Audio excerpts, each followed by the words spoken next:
Ana María, ¿qué es lo que se podría hacer desde la Asamblea General, hablando de la generación de leyes que permitan a los empresarios públicos y privados generar fuentes de trabajo, ¿no? Porque existe actualmente un alto índice de personas desempleadas, como conversamos en un momento, que no encuentran trabajo, pues no encuentran los chicos trabajo, no encuentran sus papás trabajo. ¿Y qué es lo que hacen? Terminan saliendo del país a ver otros rumbos por otros lados, pudiendo salir adelante en nuestro propio país, pero ese no es el caso. ¿Qué es lo que usted propondría en ese tema? Bien, precisamente desde el Ejecutivo, bueno, yo me remito a hablar desde el Ejecutivo porque es un trabajo en conjunto Así y es. estamos muy seguros que con Yacu Pérez llegaremos a estos espacios de poder. Estamos hablando que dentro de nuestro plan está pues plasmado, existen 1.000 unidades productivas, ¿Ya? eh, por ejemplo, en temas agrícolas, en temas de pesca, etcétera, que tenemos que repotenciarlas, tenemos que reactivarlas. Y aquí está, por ejemplo, una solución para generar la empleabilidad en estas unidades productivas. Sí, también estamos hablando nosotros de una inversión en el tema público. Entonces, precisamente esta inversión en el tema público lo que nos va a permitir es generar también en las diferentes instancias públicas fuentes de trabajo. Ahora, ¿qué es lo que ha pasado, no? A veces esas fuentes de trabajo son muy apadrinadas o está todo el mundo, Ya. entre familias, entre compadres, etcétera, ¿no?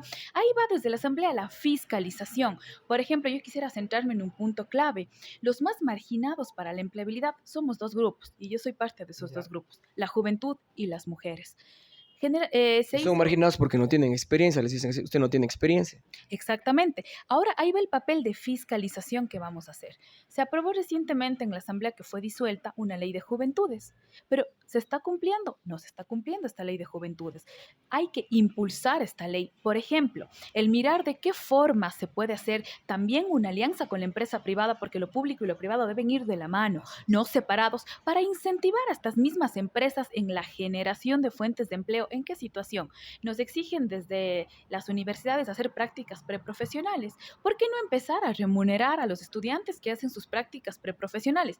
Yo he hecho prácticas preprofesionales y prácticamente uno va al campo y se queda ya prácticamente asumiendo el trabajo, ¿no? Entonces, ¿por qué no remunerarles? ¿Por qué no considerar las prácticas preprofesionales como experiencia? Porque como usted mencionaba, Juan Antonio, uno va a una institución donde desea trabajar y le dice, no, tú no, porque no tienes experiencia, Así ¿no? pasa eso. Entonces, generalmente, y revisar, por ejemplo, en esta ley de juventudes se propone esto, pero no se está cumpliendo, entonces hay que ir a fiscalizar, hay que ir a exigir en realidad que se cumpla esto. Igual el tema de las mujeres, tiene que haber una paridad, lo dice la misma Constitución.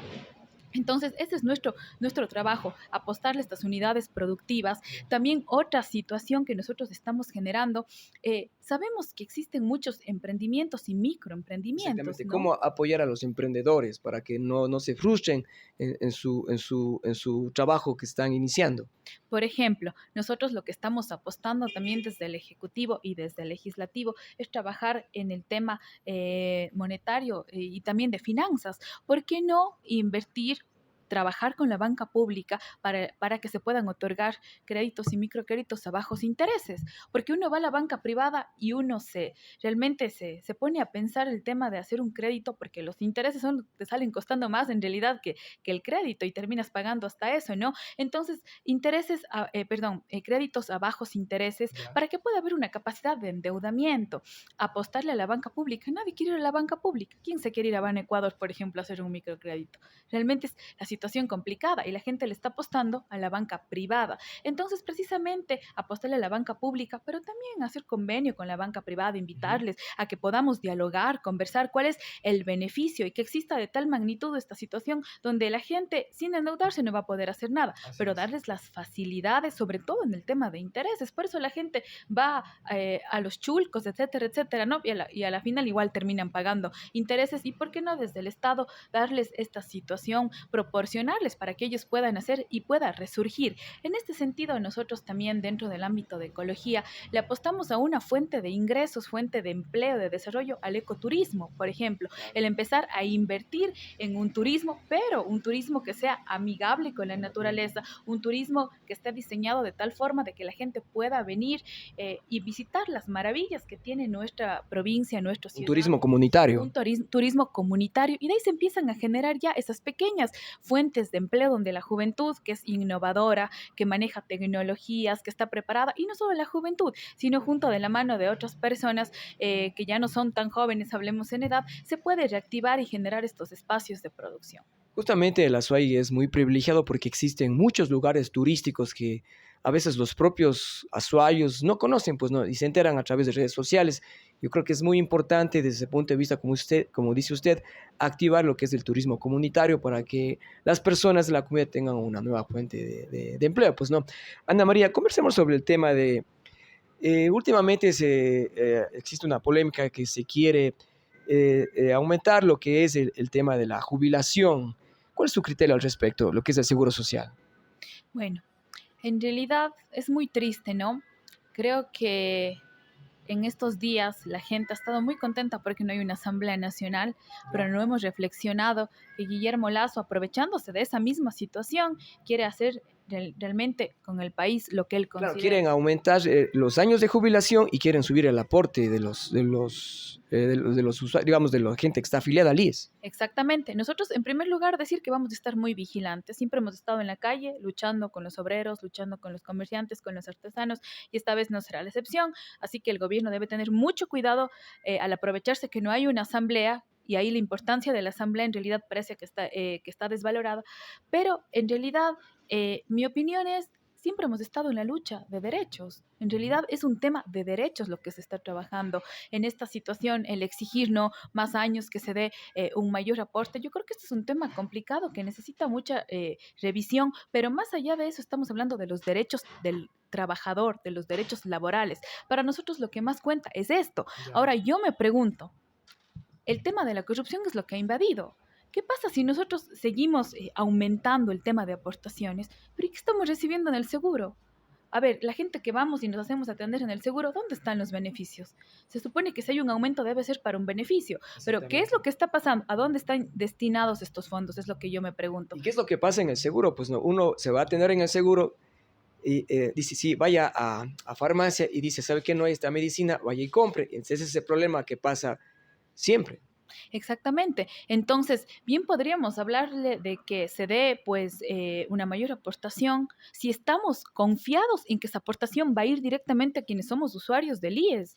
¿Qué está pasando igual con las jubilaciones? No les pagan pronto en muchos casos. Hemos visto maestros en las calles que están jubilados después de haber dado 40 años de servicio a la niñez, a la adolescencia, a la juventud, no pueden cobrar su salario. O sea, es un tema de derechos laborales en realidad. Entonces, el gobierno, ¿qué es lo que está buscando? Fuentes para ingresar dinero, y ese dinero ¿a dónde va? Ahí está el papel de la Asamblea de fiscalizar a dónde van esos recursos. El seguro está en quiebra, en realidad, y lo podemos ver, no hay medicinas, no hay médicos en realidad, muchos médicos han optado por no ir. ¿Qué pasa con el tema de la empresa privada? Antes, en realidad, se podía decir que muchas empresas privadas aportaban al tema del seguro y derivaban a las empresas, a las clínicas privadas. Ahora ya ni eso, porque ni siquiera quieren ellos prestar un servicio de atención, que la salud es un derecho constitucional por Así el es. tema de que se demoran demasiado tiempo en cancelarles. Entonces, bien podemos decir, subamos el tema de aportaciones, pero ¿a dónde va ese dinero dirigido? Entonces, nuestro compromiso es siempre velar por los derechos de los trabajadores, por el dinero que se produce y a dónde está destinado todos esos fondos. Muy bien, Ana María. Ya para finalizar esta entrevista aquí en Termómetro Político, Ana María, ¿por qué los azuayos deberían votar por usted? Bueno, creo que es importante darle otra mirada, refrescar a la Asamblea Nacional. Creo que ya basta, en realidad, basta de todos los mismos viejos políticos, con todo el respeto, que se han dedicado simplemente a ir por intereses personales, partidistas y de salarios, y que después están quejándose que $3,000 no No les les alcanza. alcanza, no les Y alcanza. ahora de nuevo se quieren lanzar a la Así reelección. O es. sea, por favor, si a mí no me alcanza en un trabajo, yo la Busco otro. y me busco otro trabajo, pero parece que en realidad les ha quedado muy bien la teta, ¿no? De que hacen dinero y ni siquiera hacen algo por el pueblo. Entonces, a lo que yo quiero ir es a que demos oportunidad a gente nueva. A nosotros nos abandera la honestidad, la transparencia, invitada a toda la ciudadanía a revisar nuestras hojas de vida, nuestros antecedentes. Y cuando nosotros lleguemos al poder, serán nuestros primeros auditores, serán quienes nos fiscalizarán y estarán pues ahí nosotros siempre abiertos a recibirlos a ellos. Entonces, queremos en esta vez dar oportunidad a las mujeres, A los jóvenes que históricamente hemos estado rezagados de estos puestos de poder, les quiero invitar a que abramos nuestra mente, nuestro corazón y demos espacio a las nuevas generaciones, a todos aquellos que hemos venido de abajo, hemos servido siempre a la sociedad y en este espacio no será la excepción. Muchísimas gracias, amigos. Conversamos con Ana María Hernández en nuestro programa Termómetro Político, reportando para la data Juan Antonio Bravo.